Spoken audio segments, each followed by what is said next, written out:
Alors, Hortense Essimi, l'invité du jour est un cinéaste franco-malien. Il démarre le cinéma au sein du collectif français Courtrajmé avant de créer sa société de production à Bamako. Après plusieurs clips et publicités, il réalise la série à succès Taxi Tigui, puis signe son premier long métrage de fiction, Nogoshi. Vous l'avez deviné, notre invité est... Toumani Sangaré. Bienvenue. Hello Toumani. Bonjour. Ça va? Très bien. Quel honneur. Merci. On sait que vous nous suivez bien depuis Bamako. Tout à fait. Alors, quel verdict sur l'émission, puisqu'on en est déjà au 22e épisode? Non, moi, je suis vraiment enchanté d'être là et de voir cette émission et maintenant d'y être. C'est un rêve qui se réalise. Ah, on rentre dans le petit écran. Bonjour Bamako. Trop aimable, trop aimable. Alors, bien sûr, tous les chroniqueurs ont prévu des questions pour vous. Je les laisse vous cuisiner. Alors, bienvenue, hein, Toumani. Avant de parler de Nogoshi, moi, je voudrais un petit Courtrajmé, parce que pour ceux qui nous regardent à Bamako ou ailleurs, ils ne savent pas forcément ce qu'est ce collectif, Ouais, quelques mots. ouais. Et qu'est-ce qui vous a mené donc au cinéma? On sait que vous avez réalisé énormément des clips, etc. Et puis du cinéma, et puis rapidement à Nogoshi. Allez. Donc, Courtrajmé est un collectif d'artistes, réalisateurs. Qui veut dire? Qui veut dire court-métrage en verlan. À l'envers. Parce que, oui, fan de hip-hop, de la culture hip-hop au sens large, on avait créé donc, ce collectif. Et donc avec Kim Chapiron et Romain Gavras. Donc vous êtes tous de brillants cerveaux comme ça. Donc ce collectif, j'ai aussi eu la chance de pouvoir aussi le créer aussi au Mali. C'est ça, Courtrajmé Africa en 2000.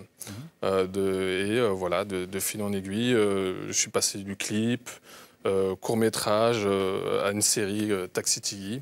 Et puis l'évolution, pour nous, c'était naturellement, on a commencé avec le court-métrage, donc le rêve du long-métrage voilà, nous a toujours attirés. On s'est battu même pour, que ce soit Ladj ou moi, ça a été un parcours plus difficile, on va dire, mais voilà, on y est arrivé aujourd'hui. Félicitations. Merci. Alors, je vais parler du film Nogoshi. On peut le qualifier comment? Un film historico-fantastique ou un film d'aventure fantastique? Exactement. Un ovni aussi dans le cinéma africain. Comment ça s'est passé, le processus pour faire ce film? C'est un film que j'ai écrit en 2009 avec Christian Villa. J'ai fait lire mon scénario à mon petit frère qui m'a convaincu que j'étais en train de faire quelque chose de particulier, d'exceptionnel. Donc du coup, voilà, c'est lui qui m'a redonné envie d'aller au bout de ce projet. Ce qui fait une parenthèse, merci aux proches qui encouragent les créateurs. Voilà. Je suis reparti finalement m'installer au Mali et remonter ma production au Mali il y a 4 ans maintenant. Et instinctivement, j'ai relancé le projet. Parcours du combattant dont nous allons voir, je pense, une bande-annonce. Moi. Moi. Moi. Moi. Moi.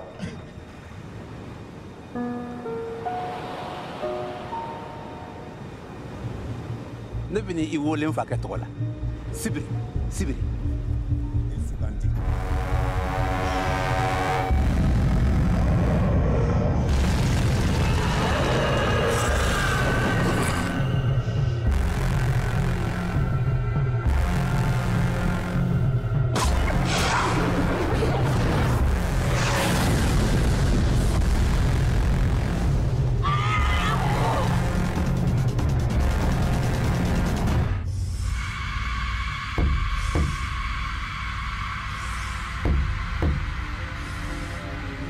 Sigifɛnw kumana.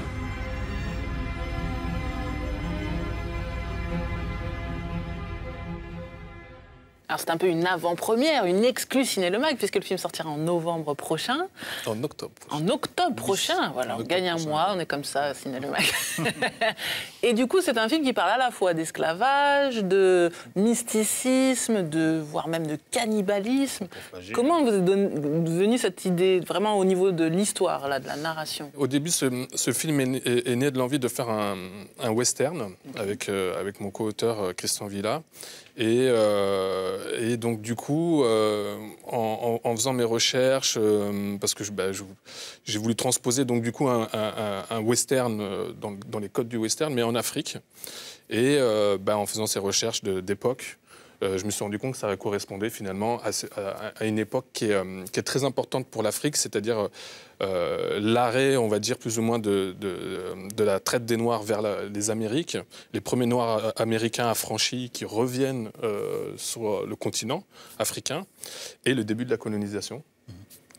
L'entreprise coloniale, ça a été un déclic de me rendre compte que cette période était finalement très importante et quasiment, voire pas du tout, inexploitée au cinéma. Comment ça s'est passé justement avec les comédiens sur le tournage? Parce que je pense que ça a dû être assez compliqué, les conditions. Vous avez tourné beaucoup de nuits. Vous pouvez nous raconter un petit peu? Ce tournage, il était assez particulier parce qu'on a tourné, on a bivouaqué pendant près de 10 jours avec 40 personnes. Comédiens, techniciens, etc.